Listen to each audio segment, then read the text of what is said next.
즐겁고 행복한 다시는 돌아가지 못할 유년시대여. 어찌 그 추억을 사랑하지 않을 수 있으랴. 어찌 그 추억에 잠기지 않을 수 있으랴. 유년시대의 추억은 내 영혼에 청신한 기운을 불어넣어 보다 높이 나를 고양시킨다. 그 추억은 나에게 더없이 달콤한 기쁨의 원천이 된다. 방에서 실컷 뛰놀고 난 다음 나는 테이블 앞에 놓인 높다란 의자에 가서 앉는다. 내 자리로 정해진 팔걸이 의자다. 밤이 꽤 깊었고 설탕을 탄 우유를 마셔버린 지도 한참이 지났다. 눈꺼풀이 무거워진다. 잠이 오는 것이다. 그래도 꼼짝 않고 앉아서 어른들이 하는 얘기를 듣는다. 어찌 그 얘기들을 놓칠 수 있으랴. 어머니가 누군가와 이야기를 하고 있다. 말할 수 없이 감미로운 목소리가 귓가에 조용조용 들려온다. 그 소리만으로도 내 마음에는 수없이 많은 이야기들이 전해져 오는 것이다. 졸음 때문에 안개가 낀 듯 몽롱해진 눈으로 나는 언제까지나 어머니의 얼굴을 바라본다. 그러고 있으면 갑자기 어머니의 눈이 점점 줄어들면서 그 얼굴이 단추만하게 보인다. 그러나 윤곽만은 여전히 또렷하다. 어머니가 나에게 살며시 웃어주는 것까지 분명히 볼 수 있다. 이렇게 콩알만큼 작아진 어머니의 모습을 바라보는 것이 나는 무엇보다 좋았다. 눈을 더욱 가늘게 뜨면 어머니는 마치 눈동자에 비친 어린아이의 형상만큼 작아진다. 그러나 조금이라도 몸을 움직이면 그 형상은 금세 허물어져 버리고 만다. 다시 몸에 힘을 주거나 눈을 가늘게 뜨면서 그 모습을 재생시키려고 애써도 결국은 헛일이 되고 만다. 나는 좀 더 편한 자세를 취해보려고 두 발을 의자 위로 올린다. 얘야, 니콜렌카, 또 거기서 자려고 그러는구나 라고 어머니가 말한다.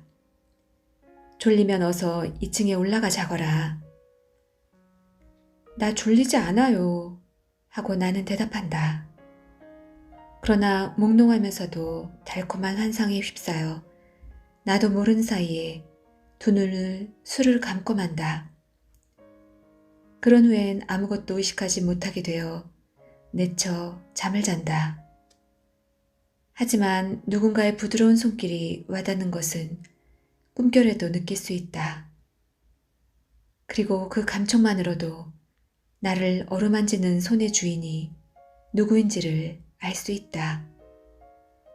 그러면 잠에 취한 상태에서 거의 본능적으로 그 손을 잡아다 입술에 대고 비빈다. 모두들 이미 자기 방으로 흩어져 들어가고 응접실에는 촛불 하나가 타오르고 있을 뿐이다. 어머니가 나를 깨우겠다고 말한 모양이다. 어머니는 내 곁에 앉아서 말할 수 없이 부드러운 손길로 나의 머리를 쓰다듬는다. 바로 내 귀 가까이에서 너무나 낯익은 달콤한 음성이 들린다.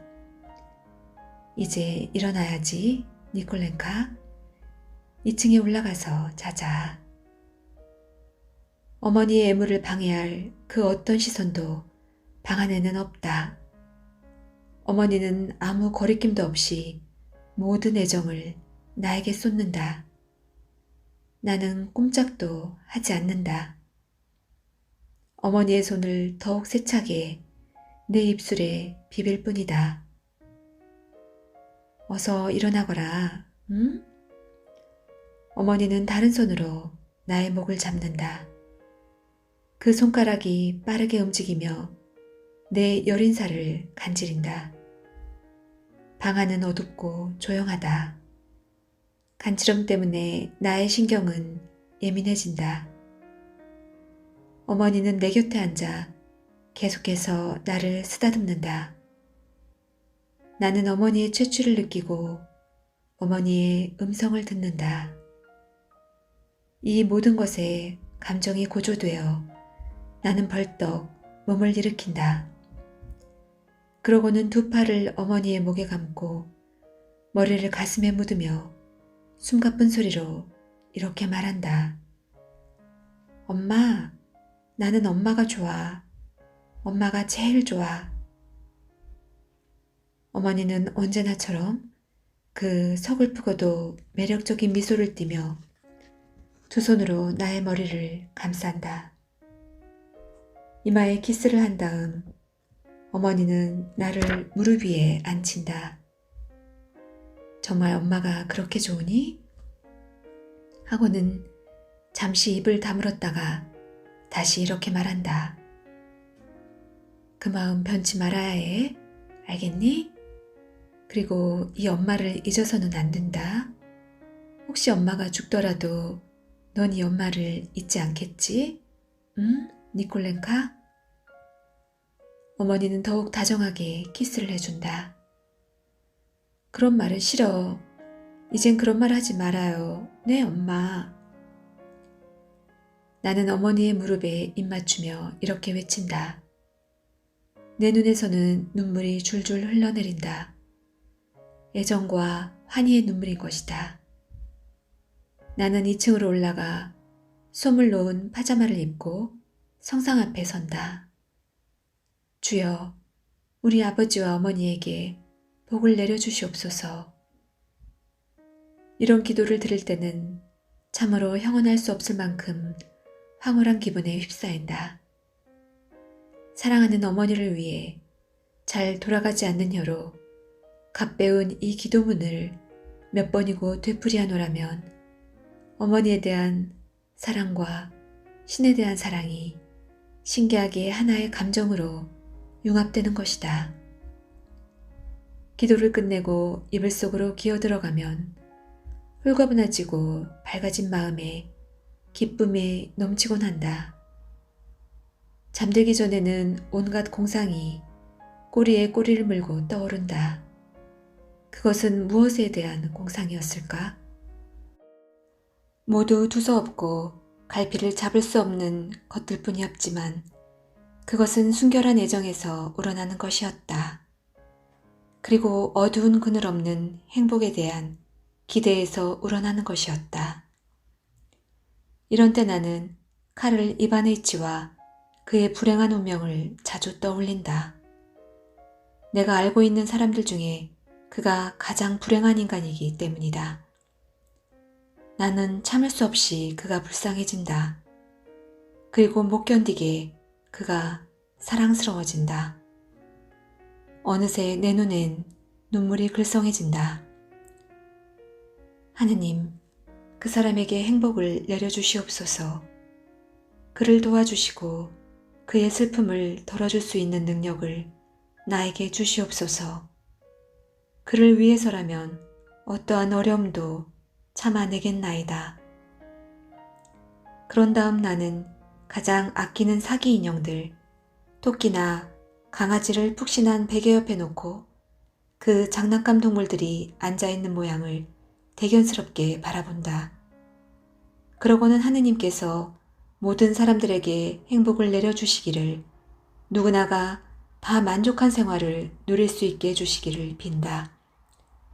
그리고 나서는 내일 소풍을 가는데 좋은 날씨를 주십사고 빈다. 나는 벽쪽으로 돌아눕는다. 상상과 공상이 뒤죽박죽 헝클어진다. 그러면 나는 눈물에 젖은 얼굴로 그냥 고이 잠들어버리는 것이다. 유년시대에 내가 가지고 있던 그 순결성과 낙천성, 사랑에 대한 요구와 신앙의 힘을 되찾을 날이 과연 있을 것인가?